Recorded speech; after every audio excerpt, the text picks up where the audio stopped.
Hey everyone, welcome back. It's episode 17 of the Horns Up Podcast, your weekly catch-up on all things metal. I am your host, Dan Kaplan. My co-host, Corey Butterworth, is still laying waste to Germany, doing whatever it is those Germans do over there. He had a fun weekend at Wacken, and now he's down in Munich. With me this week, though, from down in Baltimore, our co-host emeritus, our sometimes co-host, my other good friend, Kevin Davis. Kevin. Me! Kevin. How are you?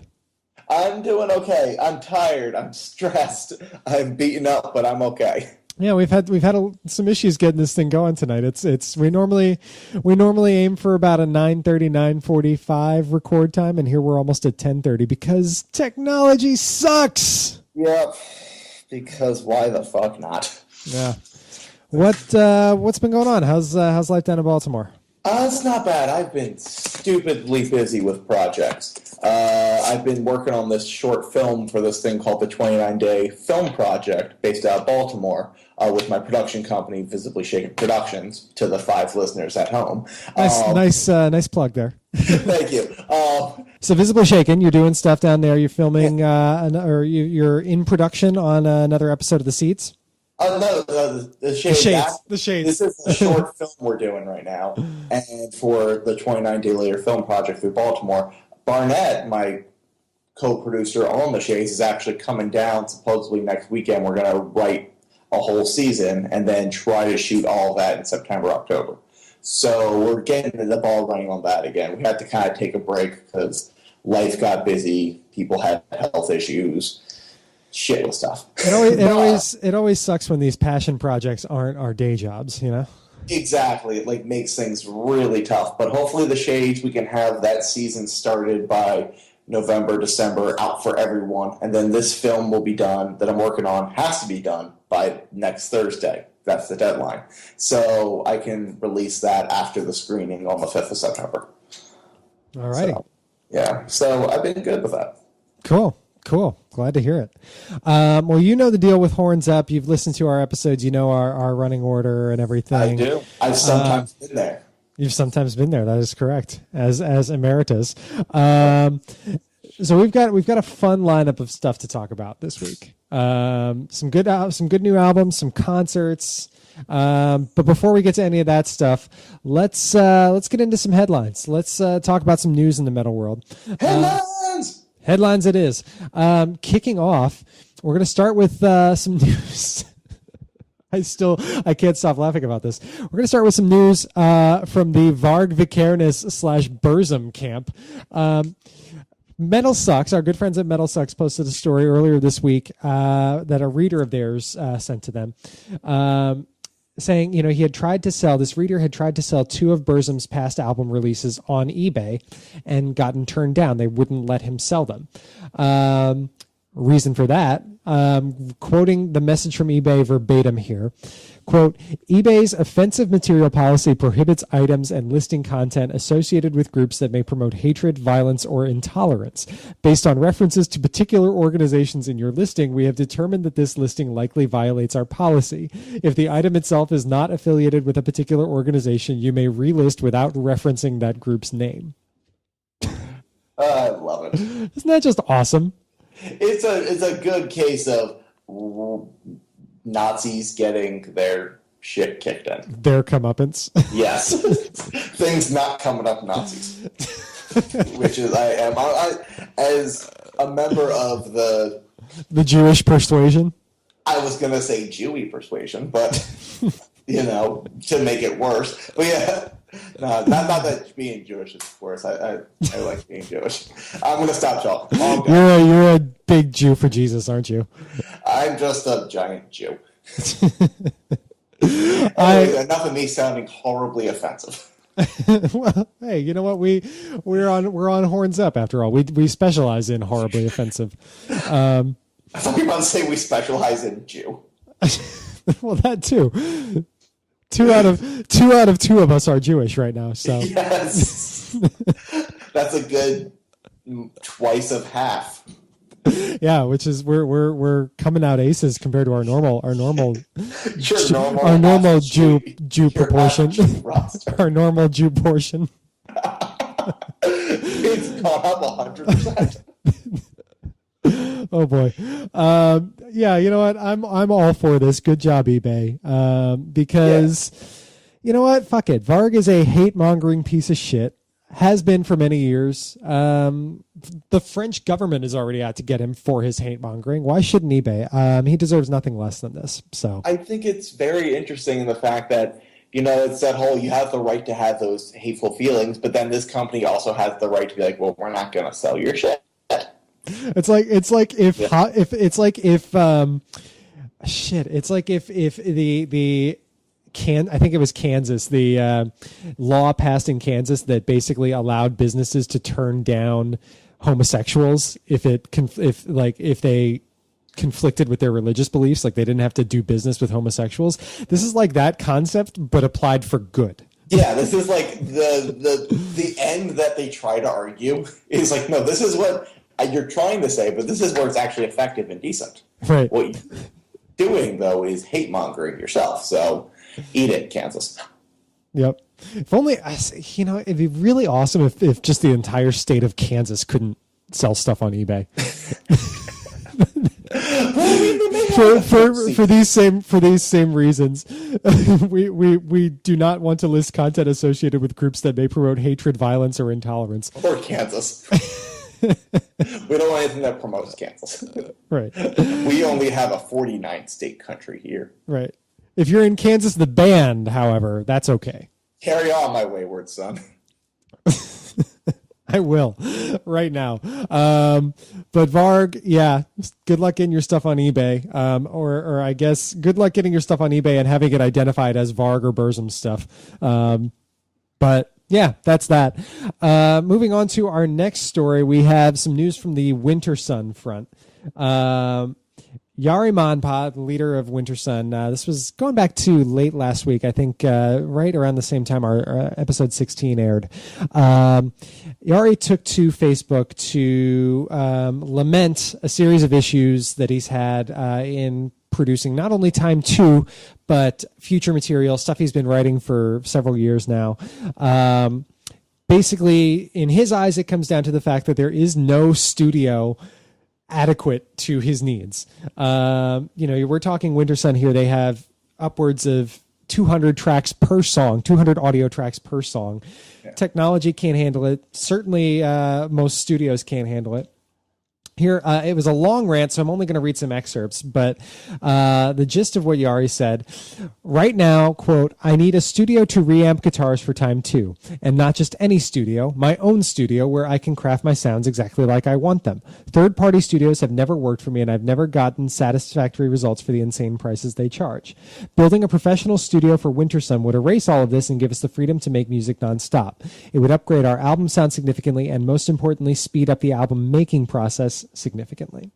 So he gets into talking about crowdfunding and getting to the fans to maybe help out with his cause here, but then he sort of laments the fact that any crowdfunding efforts that he pursues, any downloadable content he promises, any money he makes off Winter Sun material will be sapped, whether it's from Nuclear Blast, whether it's his lawyers, whether it's the Finnish government.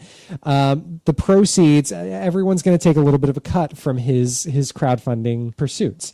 He even says at one point that he alleges that Nuclear Blast, quote, sees the crowdfunding as a threat to their business and they would rather see Winter Sun dead than me doing a crowdfunding campaign. So I'm torn on how I feel on this, because on one hand, he seemed like one of the nicest guys and a musical genius. When it all said and is done, he knows how to apply those 200 tracks and make something that's actually cohesive and doesn't sound too cluttered. And he knows how to make good music. And it'd be great to have it all come out. But on the other hand, you sometimes have to roll with the punches and roll with what you have. And if crowdfunding, like, for example, if you were to do crowdfunding, it would get zapped. You set the goal higher, and I'm sure they'd still hit the goal, Yeah. It's working with those number figures. And it does suck. Sometimes life sucks like that, but sometimes you have to work with that and work with what you have, because there's plenty of musicians out there and artists who work with a lot less. I'm with you. I'm with you. I want new Winter Sun material as much as anyone. Time one, excuse me, was when it came out in 2012. It was one of my top 10 like albums that year of any genre, not just metal. I love the hell out of it. At the same time, this whole rant reads kind of like a giant woe is me type situation when he says it starts with I feel for you, but then you get to the third paragraph and you're like, okay, now you're just beating it to death. What are you going to do about it? Right. And Nuclear Blast, to their credit, they came out, they issued a response, and they tried to be as diplomatic as possible about it. They talked about, the art versus business. They, expressed interest in working together to find a solution. We don't know what's going to happen. I think it's pretty doubtful that, are we going to see Time 2 anytime this year? Probably not. Maybe not even next year. But, we'll that would kind of suck. I remember in that rant, he was saying he wrote Time 2 in 2006. So if it takes a decade for that to get out, I can understand the artistic frustration with that, where you write something a decade ago and it's finally getting released because you're a completely different artist at that point. Right. But at the same time, it goes back to what you said. It's like, okay, this is what we have. We've known plenty of people, we're big Devin Townsend fans, and Devin Townsend has some incredibly complex, layered, dense productions with, several tracks per song. I don't know if he's doing 200 audio tracks per song, but they're very. You have to think, if you're doing 200 audio tracks, sorry to cut you off. No, go for it. But if you're doing 200 audio tracks, you even listen to that music. It's maybe 2 or 3 guitars. What are you feeling with the 198, 197? Right. I don't know. My point with this is that Devin Townsend still makes incredibly complex, but also incredibly crisp, lush sounding recordings and productions. And he's never complained about this kind of stuff. So, are Yari and Devin the same person? No. Do they compose in similar styles? No. But, at some point, Yari's got to throw the label, he's got to throw the fans, he's got to throw everyone a bone and just be like, okay, it's time to suck it up and make do with what I've got. I mean, hell, the first Ziltoid was made in his bedroom with a drum software program. Right, in Devin's... And it still sounds like a fantastic record. You can hear the drums or that, but it still sounds like a fantastic record. Yeah. So, I don't know. Maybe he should just get Devin to produce it. rein him in a little bit. That would be awesome. I'd be down for Winter Sun Devin Townsend collaboration. I'd be fully down for that as well. At any rate, that's the news from Winter Sun. We will have to wait and see on that, which is sadly a phrase that we use all too often with Winter Sun, I feel. Yeah. But we'll see what happens there. Final headline for the week. Speaking of Mr. Devin Townsend, there was a tour announced yesterday that I basically changed my pants over. It's going to be this fall. We're going to get a tour with Devin Townsend and Animals as leaders. I think they're co-headlining. I'm not sure if one is billed ahead of the other, but they're going to be going around with Monuments. This should be a hell of a show. I mean, we should have. I'm assuming we'll have Z2 by then, or at least be very close to Z2. Which means we'll get some Z2 on that tour. Yeah. Devin. I didn't have the same change my pants reaction just because I've never been too huge into Animals as leaders and I've never really listened to Monument. But a Devin headlining show, it's going to be good because when he headlines, he makes sure to bring it. Oh, absolutely. No doubt. I mean, even when he's not headlining, he brings it. He brings it like a mother. I was not terribly into Animals as leaders before. I mean, I'd heard a couple of their songs, but I checked out, their new album that came out earlier this year, The Joy of Motion, was, I don't know why, something about this record really stuck with me in a way that their previous album hadn't. I loved it, and I'm fully on board. I mean, obviously, Devin will continue to be my main appeal for this show because he is, my Lord and Savior. Yeah. But Animals as Leaders will be fun. I did check out some Monument stuff. That could be a pretty cool show too. So yeah, I mean, they're hitting the New York area. I want to say, what did we say? Was it? It was December 6th. I know it's December 3rd in Maryland and December 6th in New York. Yeah. Well, there we go. That may need to happen. Yeah, I'm thinking, on one hand, I know for a fact I'm going to do a Halloween Mastodon show. I don't know if I can go up again for Devin, but I'll try. Yeah. It's going to be good. I think tickets go on sale on Friday. So I'm gonna take a look at that. They're playing at Webster Hall, which is probably it's not I don't want to say it's my favorite venue in the city, but it's up there for me. I always love going to shows there. I've seen some great shows there, and if I book it, it will be my 21st concert of 2014. Your concert experiences are now legal to drink. Yep. I just booked number 20 today. I booked Fucked Up and Speedy Ortiz, which I'm really excited for. Nice. That'll be my third time seeing Fucked Up because they're just the best. But yeah, at any rate, not to digress too much, Devin Townsend, Animals as Leaders, they're going to be touring together later this fall into winter. Check tour dates. They are available now. That'll wrap it up for headlines. Let's move into some concert reviews. We actually have some concert reviews to talk about for a change. Corey and I had hit a bit of a dry spell. We hadn't had many gigs to speak of in a while. And, of course, next week when he gets back, our entire episode is probably going to be a giant gig review. But for now, let's stick to us mere... I really hope when he comes back, he's like, it was okay. Like, I've been, every time he posts something about Vakken, I'm purposely on Facebook just responding, okay, or whatever. I'm purposely just trying to lower his expectations a little because I know he's having a killer time. I'm so happy he's having a killer time, but I'm just responding like, okay, and I'm hoping he's just like, it was all right. We're getting pretty consistently. We're getting page views from Germany over the last couple of weeks, and I'm convinced it has to be him and or people and or people he's met. And I'm just like, Corey, what are you doing? It's just him. No, I'm not hoping it. For your sake, I hope it's others.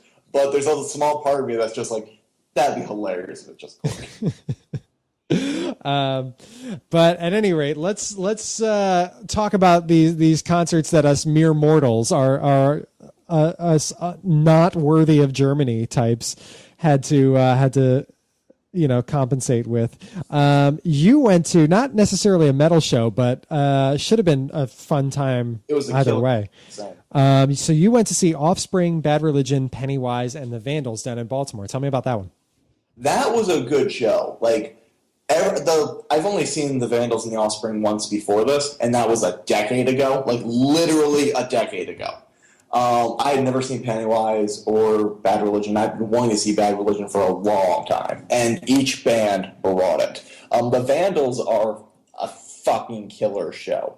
And like their guitarist, who maybe, I don't want to say he's on the special needs side, but what does that even mean?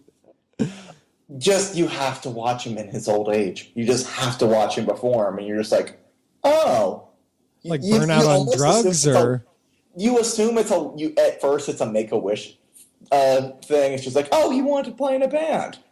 Oh no. But that's been going on for 20 years. But he's a killer guitarist, and he's a great vocalist, too. And at one point, they cover Queen's... I forgot the name of the song. It's the one that's like having a real good time. And which convinced me that only punk rock bands should ever cover Queen. Like, because they get it down perfectly. Wait, they covered Don't Stop Me Now? Yep. No fucking way. It was awesome. It was sounds fantastic. Awesome. Which punk bands are the only ones who can get away with it because the gang vocals work and they have fun with it. He started running around the venue, which is Pier 6 Pavilion, which is a seated venue on the harbor, and just starts humping every object of the venue.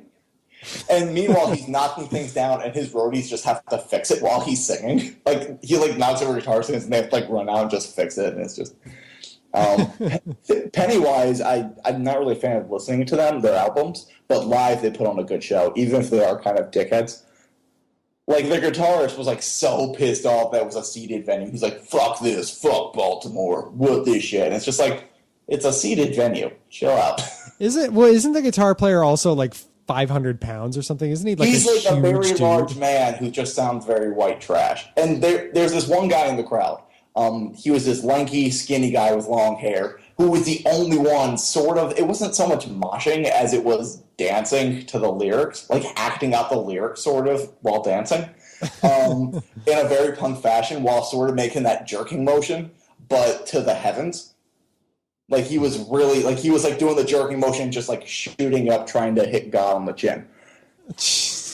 and they kept calling him out, being like, "Why aren't you guys like this guy?" And it's just like, I don't know. Why aren't we trying to hit God with our seed? But yeah, but they still put on a good show. Bad Religion killed it. As they always do. Yeah, they were the least energetic band though, which was surprising. But they still put on a great show. At one point, because Pier 6 is located on the harbor, a bunch of yachts started driving by and would just park their yacht in front of the venue and listen. To which pissed everyone else off there, myself included, because we paid good money, fees included, and parking to go see this show. Money that not all of us or the people collective probably could get away with just spending in an instant. And these people with lavish yachts were seeing it for free. To which every band flipped them off, and Bad Religion went right into "fuck you" as they started just parking and waving, which was killer. And the Offspring were pretty good, though. I'm not a huge fan. I will say, though, that the guitarist from Offspring looks terrible. Noodles? Yeah, he looks like he's wearing a bad Henry Winkler mask. Oh, jeez. It's bad. I feel bad. I was just like, Yikes. Is that a really old Fonzie mask that just went through the wash a couple times? And it wasn't. Yes. Well, they did the entire. Didn't I hear about this? They did Smash. They did the entire Smash album. Yeah, they did. The first half was entire Smash in its entirety. Then the second half was just like more of their hits. So, and they put on a decent show. I just am not a huge Offspring fan. Yeah, they're very much a band that was like, I mean, shit. I loved them in middle school, but it's like after a certain point, you're like, Yeah, it's just kind of like, what else are you gonna do? That was fun while it lasted. Like, I'm not amused. Yeah. All right. Well, sounds like a good time either, like overall, though. Oh, yeah, it's definitely a fun show. It was very killer. I loved it. Nice. Well, I went concert experience. Yes, I will do that. So I went last Friday. I went to see Nine Inch Nails and Soundgarden at the Jones Beach Amphitheater here on Long Island, which might be the worst venue I've ever been to. To start off, like let me outline the problems here. Start off, you have to take the Long Island Railroad to get there, which like in and of itself isn't that big a deal. Trouble is, the venue is nowhere near the train stop, the nearest Long Island Railroad stop. You have to take a shuttle to get there. Shuttle was running in effect every half hour, 45 minutes, it felt like. So that was a drag. We get to the venue. All we want to do, like we miss the opening act altogether. We get to the venue late. All we want to do, Mike and I, is just have a beer. Well, can't do that. It's a dry venue. A completely dry venue. No, you can't do that. Yeah, if you're going to have concerts, you have to at least, unless you're a Mormon venue. Which I don't believe they are. I think they're just shitty. Then we get up, Mike and I had seats on the third level, the upper level, which, I mean, they were still pretty good seats. We were pretty much like front and center looking at the stage head on, but we're all the way up. And so between bands, between Soundgarden and Nine Inch Nails, we decide we want to go get some food. We look around on our level, there's no food. Go down to the second level, we look around, there's no food. They only have food on the first level, on the ground level. So naturally, between bands, this area is flooded because not only do people on the ground want to get food, people from the upper levels want to get food, and they're all feeding into this tiny little concentrated area. It's the worst. That sounds just... It's the worst. I do want to say, in spite of all that crazy crowd madness, we were able to find our good buddies, my good buddies, Brendan and Kate, who Corey and I met at Rammstein and many years ago. By many, many, I mean two. But hey, Brendan and Kate, you're getting a shout out. You're getting a shout out. It was fun seeing you. I don't know you. They're good people. Okay. But yes, now that I've bitched sufficiently about the venue, the concert itself, as I mentioned, didn't see the first act. It was an experimental electronic act called 10 Tricks Point Never, which just sounds awful. That sounds like a terrible name. I've never listened. Sounds like a terrible band.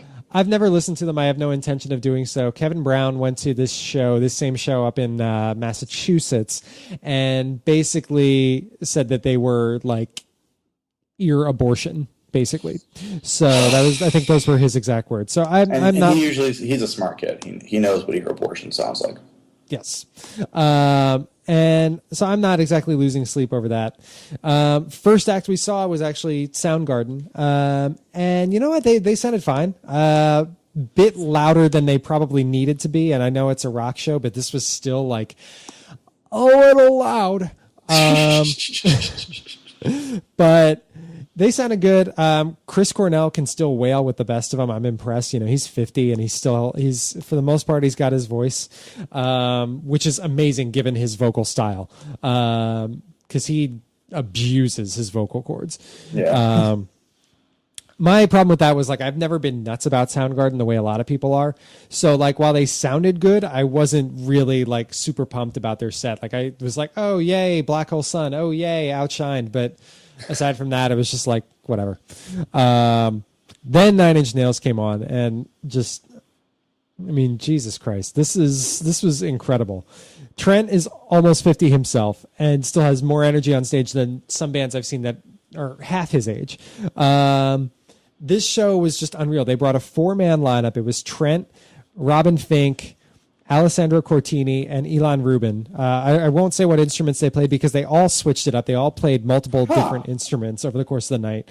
And they had previously done this show, the first leg of the tour, with 8 people in the lineup, cut it to 4. It was an amazing production. I mean, they had this ridiculous light show. They had these like mobile barriers that the guys played in front of that they kept moving around and switching the lights on to cast different kinds of shadows. There was this really cool like facial sensor camera that they brought out during Closer. Basically recorded Trent's face, and then what they recorded was digitized onto the Jumbotron. So it looked like this giant like red pixelated crazy thing. That's pretty badass. It was so cool. The set itself was really good too. It drew heavily from Downward Spiral. There was a lot from Pretty Hate Machine, Hesitation Marks, the new album was on there, but we also got some stuff from Broken. We got some stuff from With Teeth. My only gripe was we didn't get anything from Fragile, which, it is what it is. But overall, just a terrific set. They closed with their 1-2 closing punch was Head Like a Hole and Hurt for the encore. Oh, that's badass. Which was, we lost it. We were going nuts. For me, like this show was an instant classic. Like it's a top 5 show I've ever been to in my life. That is awesome. And yeah, it's probably number 3 for me after Paul McCartney and Rammstein. So well done, Trent. Well done, Nine Inch Nails. You done good here. So moving on, kid. Yep, very good. So moving on from that, let's get into our new releases for the week. You really should have music segments that go like new releases, boom, boom, boom, boom, like those taggy DJ things. At least for one episode. Hey, we're still building this out. That might come at a later date. Yeah, just for one. If you can let me record and design those, I will make them amazing. We'll see. We might take you up on that. But anyway, we got our new releases. We've got 4 this week. I know you were only able to listen to 2, so we'll talk about those first, and then I'll just briefly touch on the final 2. First up, let's talk about the new album from Eluveitie. Came out on Tuesday. It is called Origins. What'd you think of this one? I had a very similar issue with this and the Nachtmystium record. I usually, the way I'll gauge a record from listening to it is very much if I want to keep listening to it or if I want to listen to something older in the band's discography. And I was listening to this album, and every song I was just like, man, I wish this was Slania. I had that thought every song. Like, even that one catchy song, The Call of the Mountains, was decent up until the chorus, when the lyrics are, The Call of the Mountains, do, do, do, do, do. I see. I have to disagree with you there. I loved The Call of the Mountains. It was catchy, but I was just like, there's nothing to it. Like, lyrically, it just didn't. This album didn't work for me, and I think you and I discussed it a little, and it's probably going to be stuff we'll discuss today. A band that's in that type of niche of a genre, if it doesn't grow and expand, it just becomes a gimmick. Well, it becomes stale. Yeah, and I think that's what's happened.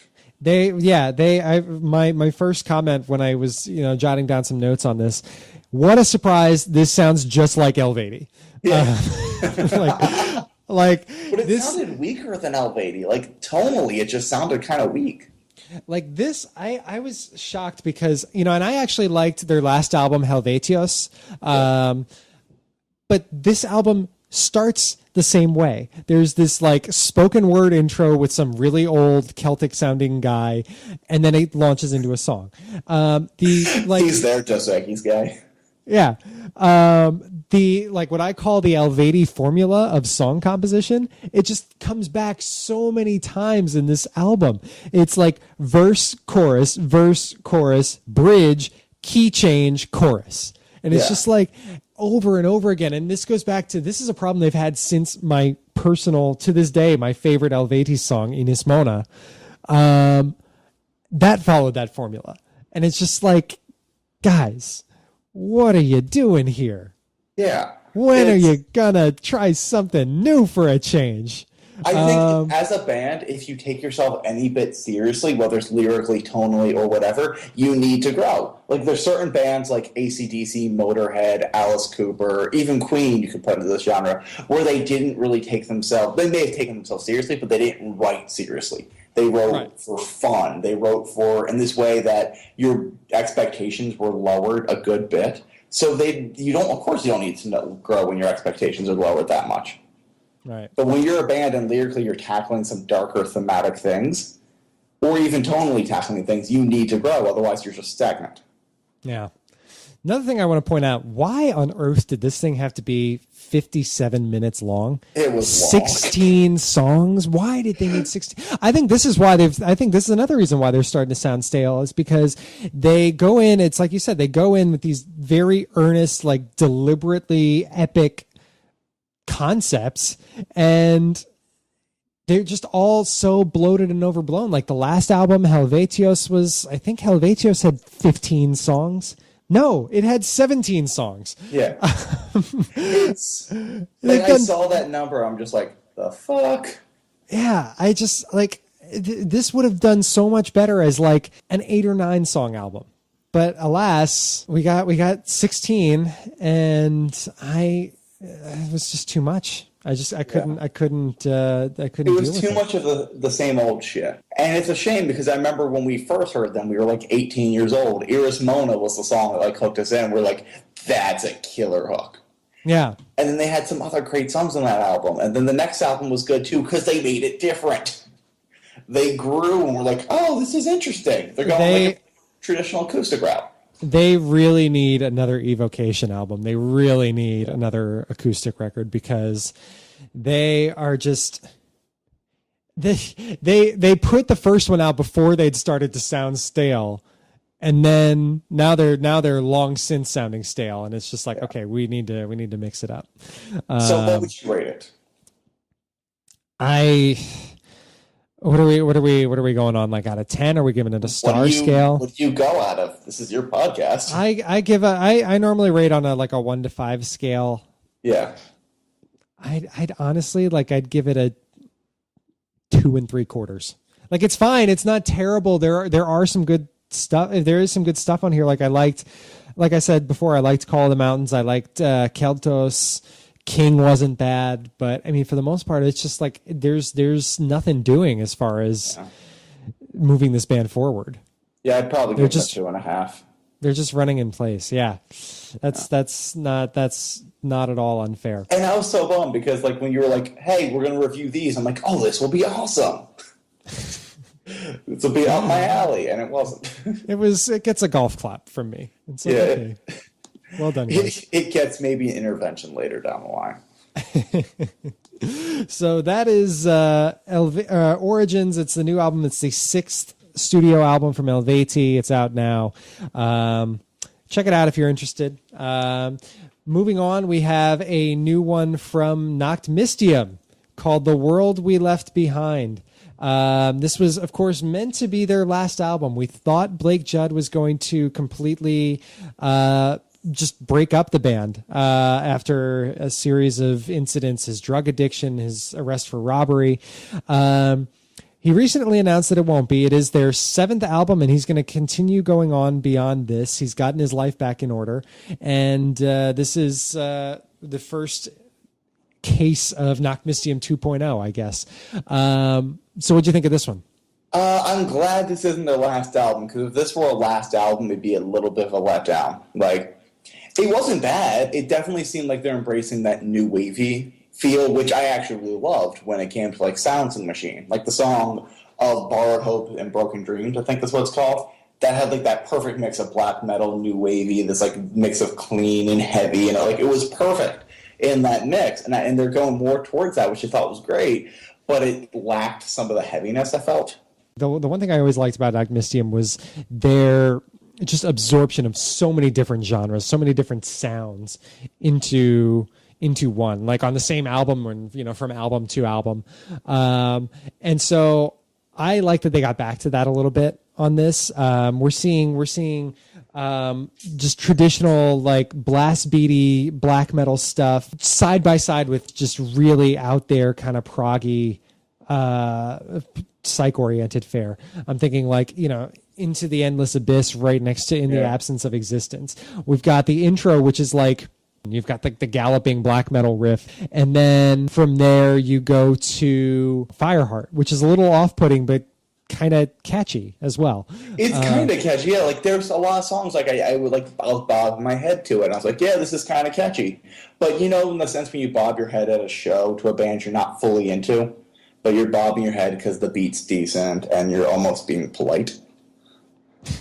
I sort of felt like that, and I love Nachtmystium. Like, don't get me wrong, I love Nachtmystium, and this was definitely a better album than Origins. Oh, without question. Yeah. I at times it actually, I don't know if you listened to Lord Mantis earlier this year. I gave them a look. Yeah, they actually, at times, this kind of reminded me of them. Nowhere near as extreme, because how could it be? But just some of the vibes, and they're both from Chicago. They're both like Chicago black metal scene, and at times it kind of there were elements of this that kind of made me think of Death Mask, and I kind of actually now want to go back and re-listen to Death Mask because it's been a little while, but. I liked it. I know a lot of people didn't. Some people have been panning this album like crazy on the internet. But, I mean, if I'm being honest, I've probably listened to this thing a good 3 or 4 times since yesterday, since it came out. And I've really enjoyed it. So that is The World We Left Behind. It's, again, the 7th studio album from Nachtmystium. It is out now. Couple more that I checked out. I know, Kevin, you were kind of slammed this week. For better or for worse, I checked out the new album from Ailstorm called Sunset on the Golden Age. Oh, good for you. Which I will sum up by saying pirates gonna pirate. It's that sounds like I'm hoping no one said that seriously, because that just sounds like the douchiest thing someone could say. Pirates gonna pirate. Like, what's that mean? You're gonna raid a ship, rape everyone there, and steal their gold? That's not an excuse to do all that. Well, we have, with Ailstorm, they're the Scotch pirate metal band. A little bit of this stuff goes a long way. There was some stuff on here that I didn't totally hate. I thought Magnetic North was fun. Mead from Hell was just hysterical. There's a song called Mead from Hell. There's also a ridiculous Tayo Cruz cover, like a pop cover, which I hate Tayo Cruz, but I kind of have to give them credit here because this was a totally unexpected move from a band who I would have guessed didn't know what unexpected even meant. So... Well, I mean, that's a big word. They're like so dedicatedly piratey that like all I can think of is Dodgeball. All I can think of is Steve the Pirate right now. Like it's oh, that's absurd. Again, like this is the kind of thing like we talked about how Eluveitie, like how we wish they could have evolved. This is another thing. It's kind of a hybrid genre. It's kind of a gimmicky genre that you would like to see some evolution. Yeah. And the only thing is like I think Ailstorm has just painted themselves into a corner. Like I don't see any way that you could evolve that sound and maintain the pirate metal aesthetic. Like it kind of has to be this cheesy and it thus kind of has to suck going forward. Yeah. No, it does. I didn't hate it, but I certainly wasn't really a fan of Sunset on the Golden Age. It's, again, it's the 4th album from Ailstorm. Check it out. It's cool, I guess, if you're into that kind of thing. You're selling it very well. Yeah. It's cool, I guess. I'm done talking about it. And then finally, we closed with a new album from Belphegor. This is Conjuring the Dead. This was my shit. This is some good old fashioned black and death metal right here. 10 songs, 36 minutes. It's over before you know it, but it just lays waste to your eardrums. This is such a banger. Is Belphegor is the name? Belphegor, yeah. Belphegor. Or Belphegor, or I don't know how the hell they pronounce it, but Belphegor. They're Austrian, so it's probably not Belphegor. It's probably something different. Yeah, but the B is not even any part of it. Yeah. And they just call you an ignorant American for including the B in it. The bell is silent. They're actually called Fegor. But yeah, there's some really good tracks here. This is just a relentless album. There's some good songs like In Death, Flesh, Bones, and Blood. I mean, these are just kick-ass stuff. So the album, Conjuring the Dead, check it out. It's available now. That will wrap up our new releases. Yes, that'll wrap those up. Let's move into our old releases. Let's get into our retrospective section. Take a listen to some old albums and talk about them. Kev, old releases. What have you been listening to? I actually, when you told me about doing this again, I had to really go back and think about this. And I was driving in my car, and I put something I had listened to in almost a decade, or at least since college, and it was Dog Fashion Disco's Committed to a Bright Future. Now, for those of you who don't know, Dog Fashion Disco is a band based out of Rockville, Maryland. They're a combination of like grunge meets Mr. Bungle with metal, but their lyrics are definitely very stale, I guess, because it's very same genre, film noir, hookers, pimps, drug addicts, that type of feel. And I remember in high school and college, I loved these guys, so I listened to Committed to a Bright Future again, which was their second to last release, besides the fact that they came out with a new album this year because they got back together because they need money. And it's still a good album, but I forgot how stagnant lyrically it was. It was just like, hey, you're a hooker. I'm going to kill you, said hooker. Or, hey, I'm on acid. I'm going to kill you, said hooker. Yeah. That's kind of what their lyrics are. And their singer is a great singer. Is this the album with Pogo the Clown on it? It is the album with Pogo the Clown, which is still a killer song. And still has some great killer songs. But then some other ones where you're just like, how are you saying these words and not a complete fucking juggalo? And it's still a good album, but it made me realize that either I've grown up too much or they were more white trash than I've noticed. Than you remembered. Yeah, but either way, they're still a good listen. They have a new album coming out that I haven't listened to. I don't know if I will listen to. I'll probably listen to it. I don't think I'll see them, though, because their tours always... They're a good band, in case they're listening. Who knows? But hi, DFD. if you're listening, stop putting like 6 bad bands in front of you, because they purposely do that. They'll put the 6 opening bands that are kind of mediocre. So by the time they come on, it's been like 5-6 hours later. You're tired, you're worn out, and you're like, man, those other bands suck. I'm so glad DFD's here, and it doesn't push them. Well, why don't you just show up later and not sit through the shitty bands? You don't know. I mean, you can always do that, but you don't know when they're going to happen. Right. It's one of the things of like, hey, it's just us 3 bands, and then on the poster, and then there's like 3 others that weren't listed. Gotcha. And it's just a pain. Well, that sucks.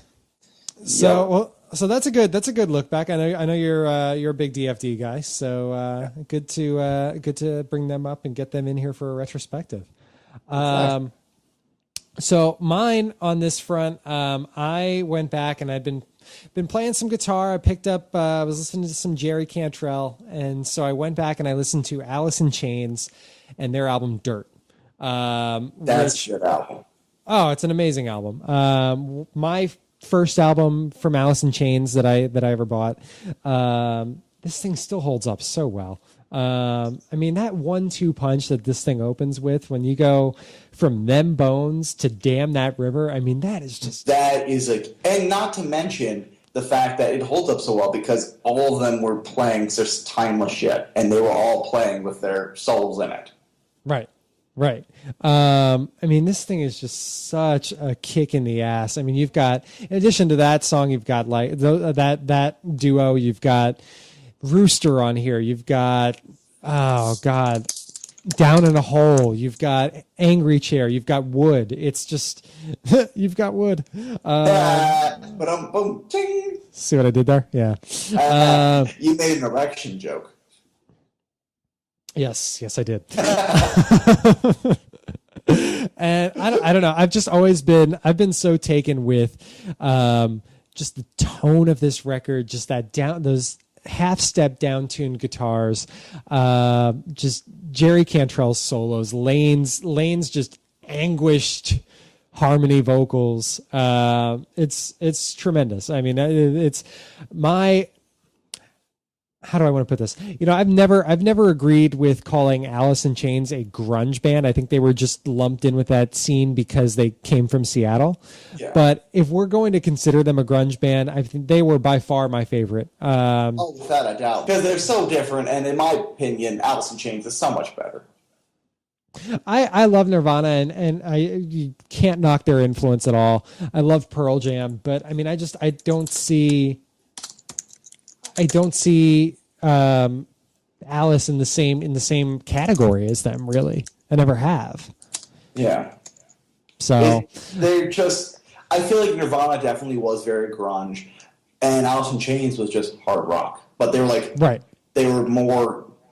They were less genre bound. Right. I think that's a good way to put it. And they're still going strong. Props to them. They've put out, since they reformed, they've put out 2 very good albums.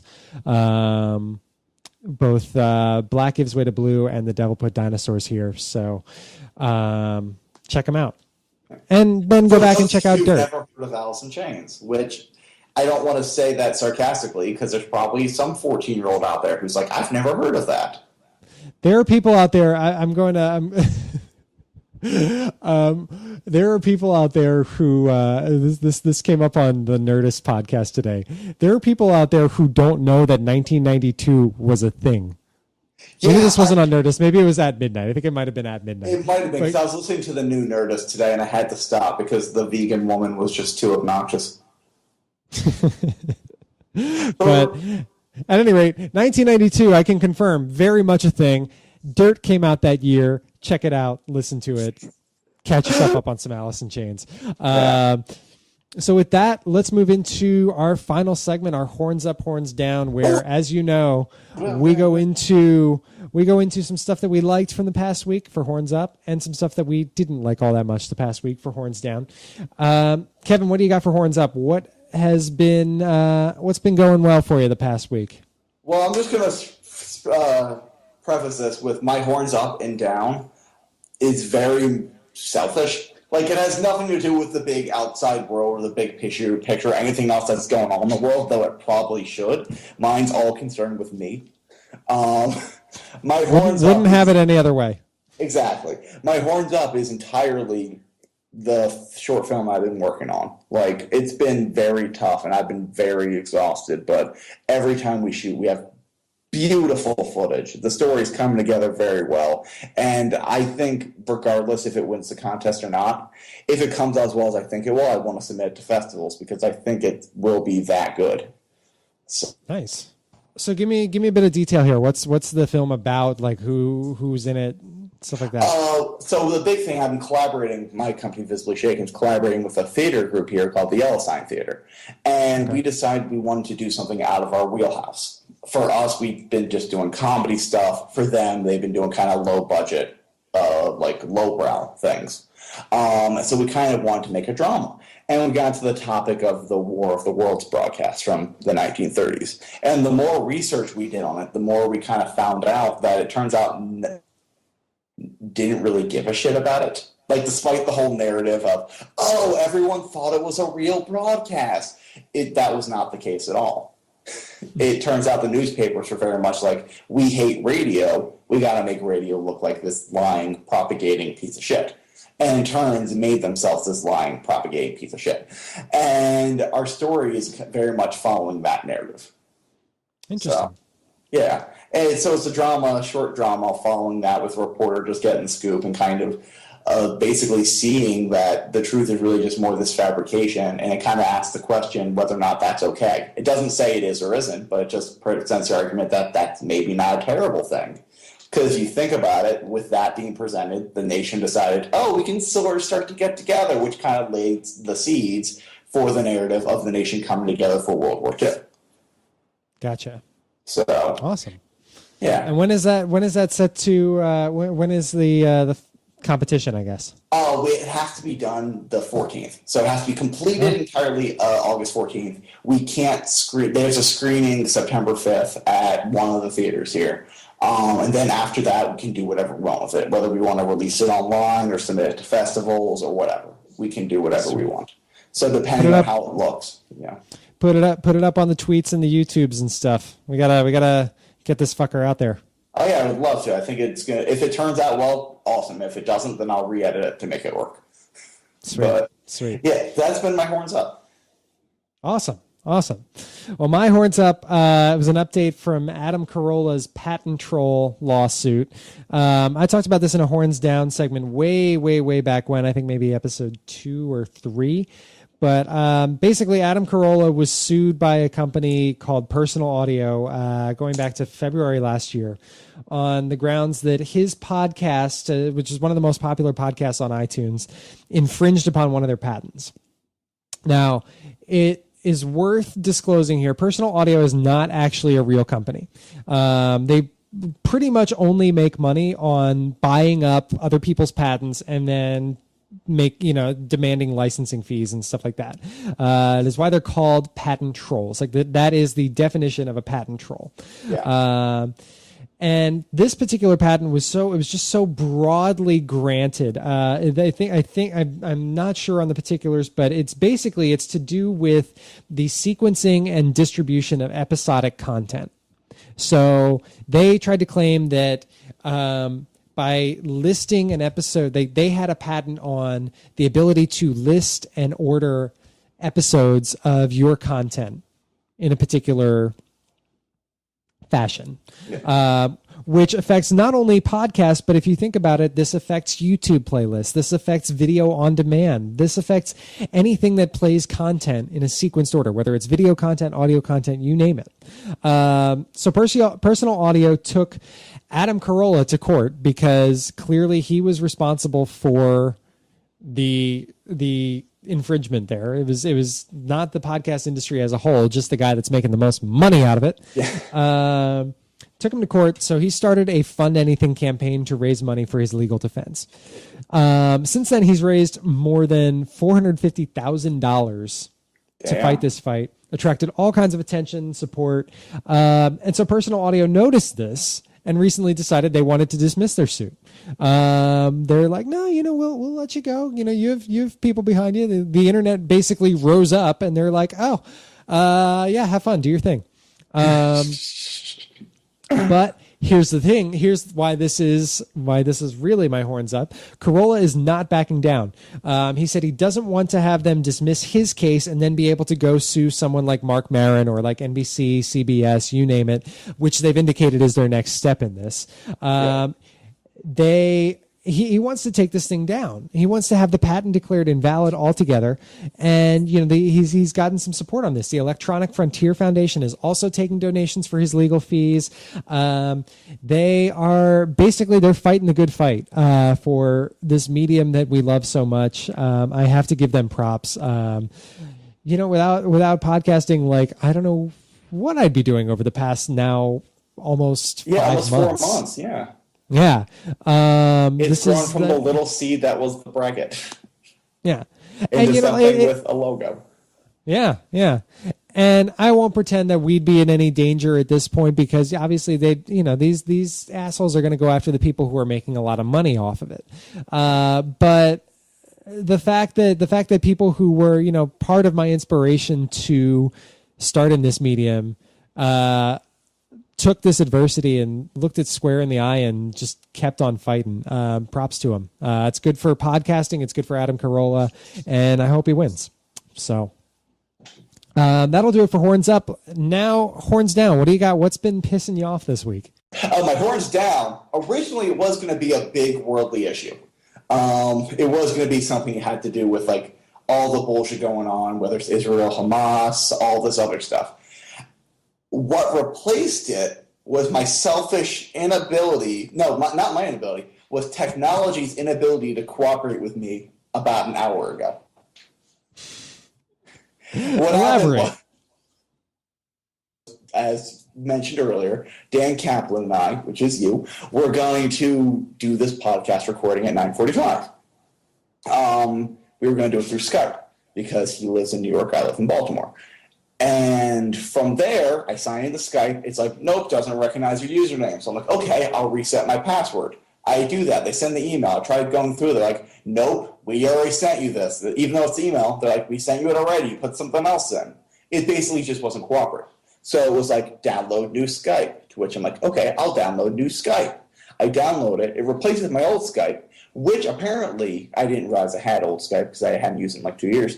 Then I downloaded new Skype, and I tried to open it. They said, you don't have Maverick. This Skype won't work. Goodbye. So I have this worthless, non-working Skype.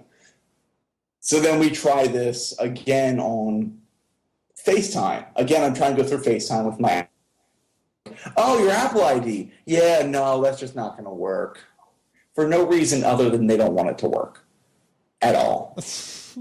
Or also you're not able to log into things without a password. No, I put in the password. I have like one password that I use for it. And then I was like, okay, if that's not working, I'll reset the password. To which they're like, okay, answer security questions. What is your birthday? I put in my birthday. They say incorrect.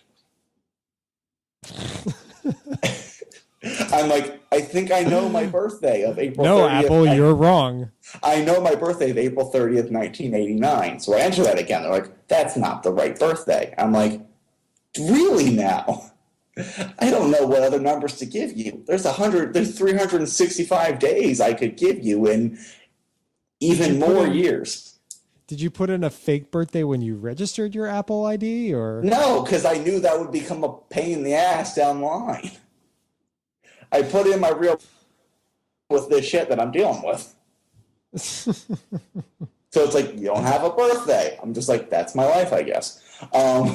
We tried this again with Google Plus. And at this point, I'm exhausted. I've been working at work and then on the filming, and then I just got to lie down in bed, and that's not working either. And it's just like, oh my God, are you serious? It was either your end or my end. It was like, it was recording me, but not you. It was just really a hassle. And then finally, a half hour, if not more later, we get this working on Facebook, which I'm very glad it got working. I'm very glad. But Facebook, which Facebook, which I'll add, whose video client is in fact Skype. Yeah, so it comes full circle, really, just to give me the finger. That's what it is. It's like I saw a thing, Facebook powered by Skype, and I felt like it was just winking at me, like just like remember before when we didn't let you in? Just kidding, buddy. Fuck you. Yeah. So instead of being annoyed by Ebola or Hamas or Israel or any other big issue going on, I'm annoyed by technology because honestly, I was annoyed for 20 minutes. Dude, honestly, it's probably good that we didn't touch on Hamas here because that is a whole, I mean, that would be an episode in and of itself. That's an hour-long conversation. That's a shit can of worms that I don't think either of us have the appropriate information to fully digest the whole Israeli-Palestinian conflict. I've tried to do the research. It gets numbing. I have a stance on it. I won't go into it now. It's not the time or place, but the whole situation is incredibly frustrating. Exactly. I have a stance as well. Again, not the time and place, but that's because I've done lots of research on it because I wanted to do a Shades episode about it. And then I realized doing the research, there's too soon, bro. Funny. too soon, bro.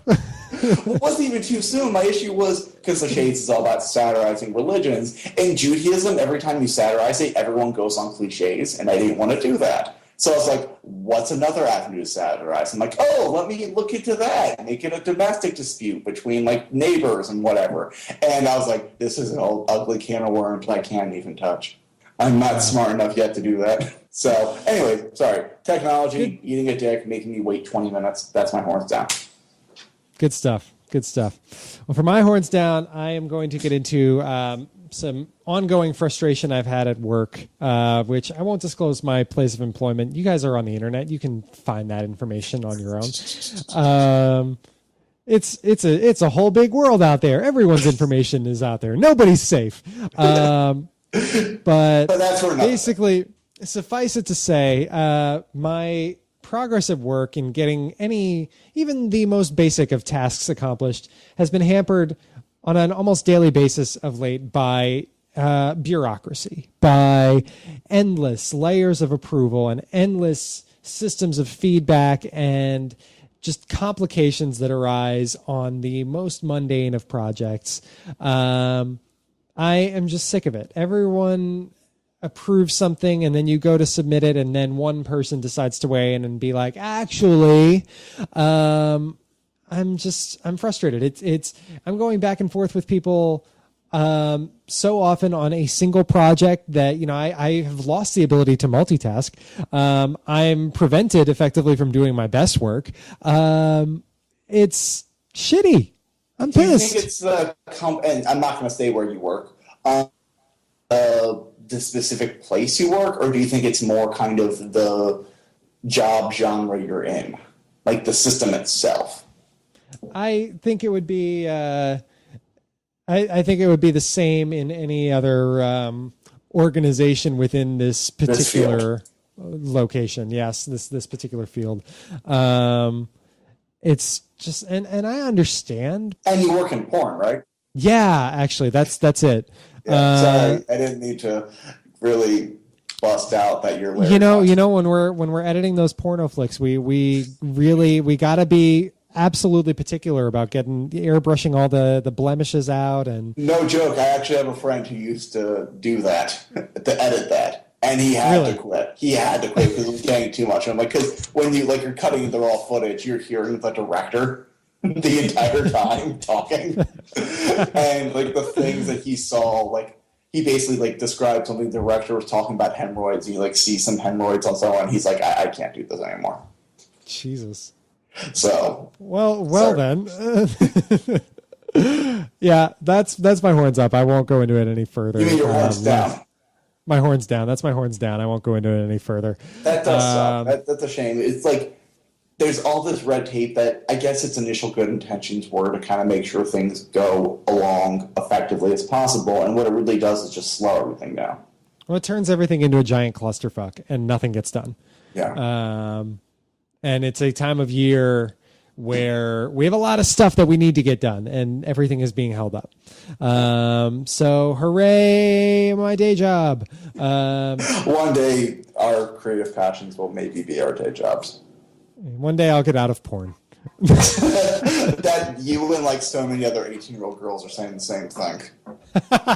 It's not gonna happen. Oh boy.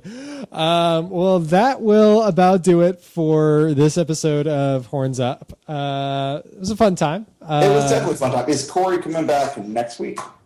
Corey is coming back, I believe, on Sunday night, the 10th. I don't know what his ETA is going to be in terms of getting back to normal, in terms of being able to do this. So I don't know. I may have to have another contingency plan for next week, but we shall see. He is going to be back in the country.